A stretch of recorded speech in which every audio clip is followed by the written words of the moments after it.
Okay, Irene, here we go. We are so grateful for the Beauty Boss Nation story, for Cherie's heart and their focus. I wanted to bring you one more story, and then we're going to just quick click on some ideas. But to share, I wanted to bring you someone who's been with Jafra, like Cherie's story, and just came back to leadership in a new chapter.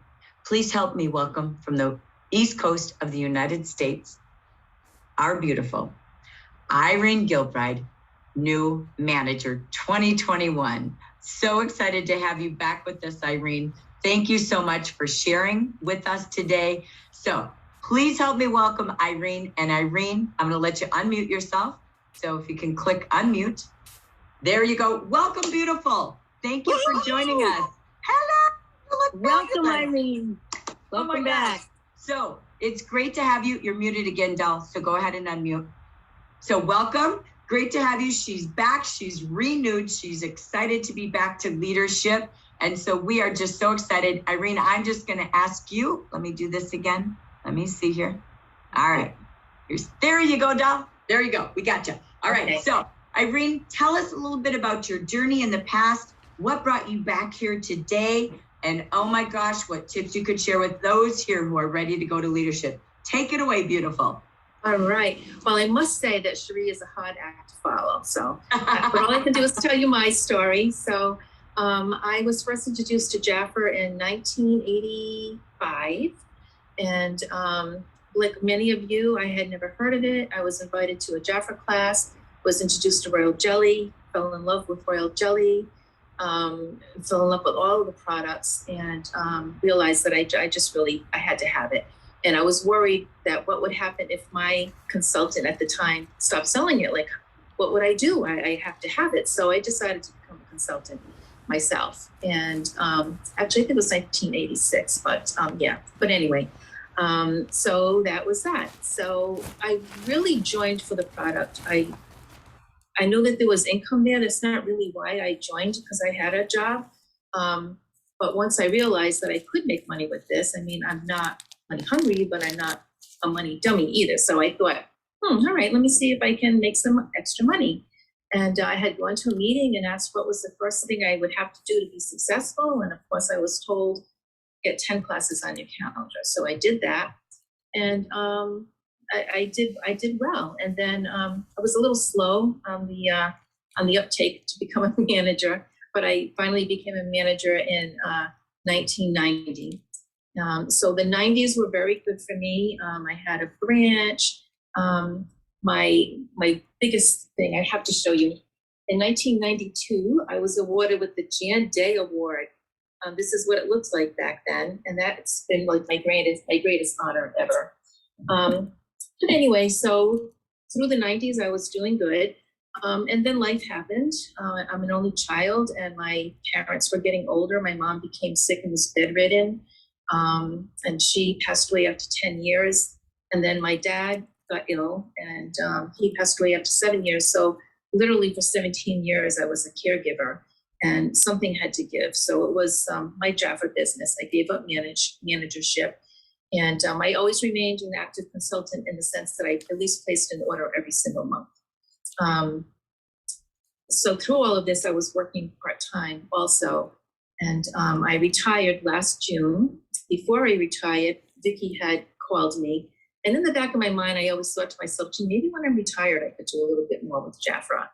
And Vicki called and said the same thing. Gee, maybe when you retire, you can do a little bit more with Jafra. I was like, yeah, I was kind of thinking that too. So I retired at the end of last June and really didn't want to do anything for the rest of the year. I thought, you know what, I'm just going to take it easy. But maybe in 2021, I'll see what I can do. So it was January 2nd. It was a Saturday. I was on my couch, and I thought to myself, I wonder how you start a group, Facebook group.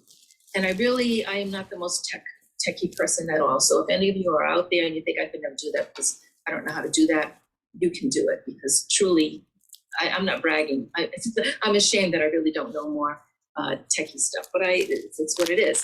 So I watched a YouTube video, and then it's funny because I'm watching the video and they're saying what to do. And I'm like, yeah, okay, yeah. Then I get to the end and I already forgot what he said to do at the beginning. So then I Googled something and I actually followed the steps. And I was going along, I had the thing playing, the Google steps on my phone, and then on my laptop, I was doing what they said to do. And then you get to the point and they say, okay, like, who do you want to invite? So I clicked on, all these people who I thought might be interested, thinking that I was just creating like an invitation list, and then I would send the invitations later.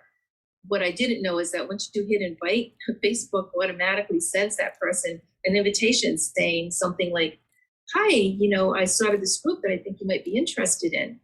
And I didn't know that was going to happen. So I started getting people responding saying, yeah, that sounds like fun. I'd like to be part of the group. And I was like, wait, what? Like, I didn't know I was doing this right now.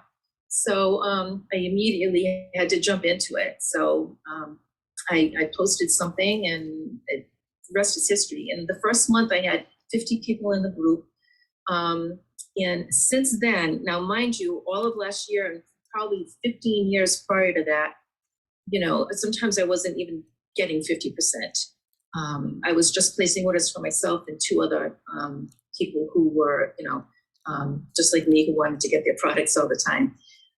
So I went from that to like barely hitting 400 sometimes to, in January, getting over $2,000 in sales. And I've never had, I've averaged $2,000 in retail sales since January. And it's just all from the group. I'm not doing anything else. So that's my story. But, so I started the business in a whole new way. I started Jaffa at 33, and then I jumped back into it at 68, which I am now, and started doing business in a whole new way. And it's wonderful. It's amazing. I don't have to leave my house. My husband always teases me and says, you're not retired. And I say, I'm working more now than ever, but I love what I'm doing. So I don't feel like I'm working. And I'm just so happy that, Vicki put it in my head, actually, in May. I think she said, why don't you become a leader? And I was like, I don't know, I don't want the pressure. I don't want to have to worry about what people are going to place an order. And, but then she reminded me that I would get 11% just from my own sales. And like I said before, not money hungry, but I realized that's pretty good. So, and like she said to me, and like I'll say to all of you, if you're thinking about leadership and you're thinking, I don't know, what if I fail? Vicki has said to me, so what if you fail? Like, try it, and you do have some grace periods, and I'm just really loving it. I highly advise it. I love it. And I know in your Facebook group, I want to pick a couple of little tips from you, because how-tos are, we're like, okay, I want that. Give me just a couple tips, because what I love is your history to today is exactly phygital, right? So seeing people in person and working a digital online business. So it's really the past and the future are all combined. Like you said, oh my gosh, it's a whole different world. So how many times a week do you typically post in your Facebook group? Okay. Well, I post something every single day, because what I've learned is that if you're not present, they're not present. And I always see that when in the beginning I go, oh, I'll just post a couple of times a week. But then I notice that if I'm not posting, there's nothing happening. But when I do post something, there's a flurry of activity. So I learned quickly that I'd have to be present every day. I usually will post some type of content at least 2 times a week, whether that be sharing information about a certain product, or sharing these are the specials that we have this month that I'm really excited about.